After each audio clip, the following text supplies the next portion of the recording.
Having brought a heavily revised front wing to Singapore, Ferrari's senior performance engineer Leclerc has revealed that the team is intent on achieving a more powerful front end with the upgrade. The Maranello-based outfit had been expected to introduce a new front wing at Austin's United States Grand Prix. However, the Scuderia has managed to push the introduction of the upgraded part forward, showing off the heavily revised assembly at the Marina Bay Circuit. The new front wing is an evolution of its predecessor, with many of the design features retained, albeit with some key tweaks to the load distribution across the whole span of the wing. The main changes center around the third and fourth element of the wing, with Ferrari having altered the loading distribution. In addition, the tip details have also been revised for the latest spec front wing. The Scuderia noted that while not being specific to the Singapore circuit, this front wing upgrade offers performance and downstream flow features improvements over a wider polar range. The new design is taking inspiration from rivals, mainly from Mercedes and McLaren. The junction point between the third and fourth flap and the side end plate has been modified. This is exactly the critical area where the McLaren and Mercedes designs have shown clearly visible flexibility in recent rounds. While introducing an Aero upgrade like a new front wing is not usual for street venues, Ferrari's senior performance engineer Leclerc has explained why his squad has gone for it. Reflecting on the upgraded wing, the British engineer has explained that the Scuderia has been intent on creating a more powerful inboard section to improve the balance of the car. The driver coach for Charles Leclerc noted that the 4.94-kilometer Marina Bay Street circuit wasn't the most obvious track for introducing an Aero upgrade, as it's a high-downforce, draggy circuit, and the wing modification wasn't designed specifically for it. The upgrade involved shifting the energy further inboard, making the inboard section of the wing more aggressive while reducing the aggression on the outboard side. This adjustment allowed for increased downforce, essential for achieving a better balance. Leclerc acknowledged that Ferrari had previously struggled at high downforce tracks due to limited front power, but the new design provided more power at the top end and improved efficiency, offering greater flexibility. The new front wing is an evolution of its predecessor, with many of the design features retained, albeit more deliberate in their approach.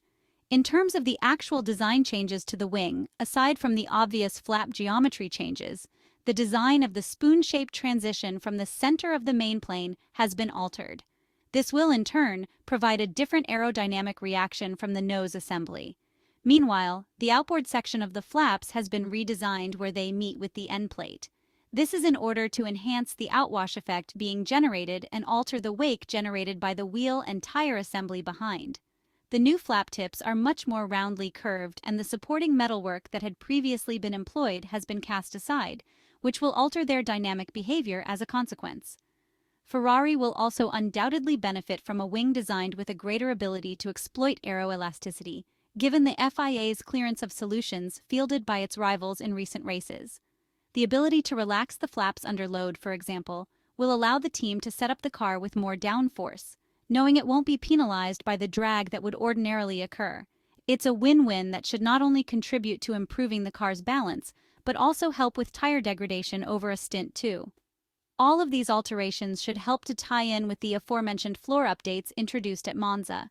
This will help further widen its operating window and result in a more benign aerodynamic platform and more predictable handling characteristics.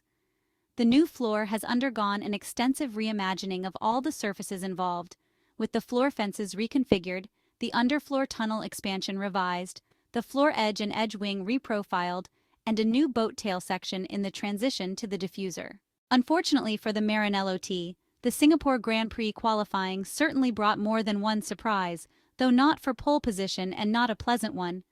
The expected battle between McLaren and Ferrari did not take place due to the latter's shocking debacle, and Lando Norris secured pole quite comfortably, as even a conservative and largely imperfect lap, according to Norris himself, was enough. The biggest disappointment of Singapore Saturday, without question, was Ferrari. After a strong Friday, and even after Q1 and Q2, while pole position seemed a one-man affair for Norris, the first two rows appeared well within reach for the SF-24. But many things went wrong at the crucial moment. First, of course, Carlos Sainz's crash immediately relegated the number 55 car to 10th place. Looking at the data, we saw that Carlos Sainz let Oscar Piastri pass during his lap and accelerated right after. The combination of the Australiani's turbulent wake, suboptimal tire temperature and a driver error led to a total loss of control, with significant pendulum effect before hitting the barriers. Charles Leclerc's situation was different. He had appeared much more on form than Carlos Sainz throughout qualifying and could have secured a front-row spot with his Q2 time. However, his final attempt was disastrous from the start, with a track limit violation at Turn 2 that invalidated his lap, which was already slow enough to place him in 7th, behind even Nico Hülkenberg. In post-session interviews, Charles Leclerc explained that something went wrong in the garage, with the front tire blankets keeping the tires 10 degrees cooler than optimal. Upon leaving the pits, Charles Leclerc had to slow down significantly behind Fernando Alonso, further cooling the tires. At that point, his preparation lap was compromised, and despite having both space and time, no drivers behind and crossing the line with over 20 seconds to spare before the checkered flag, he couldn't bring the tires back to the correct temperature range. This left him with completely compromised front-end grip, so much so that he couldn't stop the car or make it into the first corner, triggering the track limit violation. In such an important qualifying session, a team error with the tire blankets is unacceptable for a team like Ferrari, making Charles Leclerc's frustration understandable. Meanwhile, tire management has become such a significant factor that it deserves attention from Formula One itself, as it continues to be the most decisive element in car performance, more than engine power or aerodynamic load, and more than a new front wing, which had shown a markedly positive impact on the SF-24's aerodynamics. We will discuss this more during the upcoming autumn break. For the race, all predictions favor Lando Norris. Max Verstappen will likely assess his car's true potential early on to see if he has any real chance of winning. If so, he'll try to fight. Otherwise, we can expect him to manage the race to maintain second place. However, in Singapore, rain, accidents, and safety cars are always lurking, ready to shake up the standings, and that's what Ferrari will hope to rely on in what currently seems like an impossible comeback later today in Singapore Grand Prix. In a completely unexpected turn of events, Lewis Hamilton secured third place, first with a great lap, something he has often shown he can do at Marina Bay, and with a W15 that found, almost miraculously, the sweet spot when it mattered most.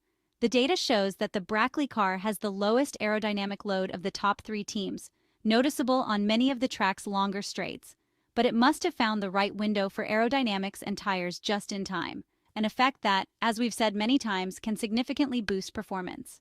Hamilton's only real struggle appeared in the middle sector, especially in the slow section from turn 10 to turn 13, where the 7-time world champion lost 3.5 tenths to Norris, compared to just 80 milliseconds across the rest of the lap.